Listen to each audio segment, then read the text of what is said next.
বাথরুমের ট্রেটা কতদিন পর পরিষ্কার করা উচিত?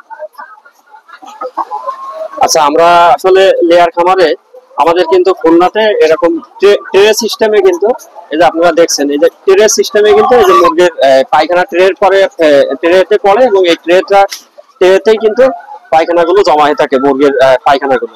তো এখানে হচ্ছে মুরগির পায়খানা আসলে পরিষ্কার করার সিস্টেম হচ্ছে প্রতি 1 থেকে 2 দিন পর পরই এটা কি করতে হবে, পরিষ্কার করে ফেলাইতে হবে। না হলে কি হবে, এই যে আপনার ট্রেতে দেখছেন এখানে কিন্তু এই পায়খানাগুলো কিন্তু নষ্ট হয়ে কি হবে, এখানে প্রচুর পরিমাণে গ্যাস তৈরি হবে এবং এই গ্যাস যে তৈরি হবে, এই গ্যাসটা কি বাতাস হবে হালকা উপরে উঠবে। উপরে উঠলে কি হবে, এই যে লেয়ার মধ্যে মানুষের চোখ খুলে যাবে, মুরগির ঠান্ডা লাগবে, ফুসফুসের সমস্যা হবে, পাশাপাশি কিন্তু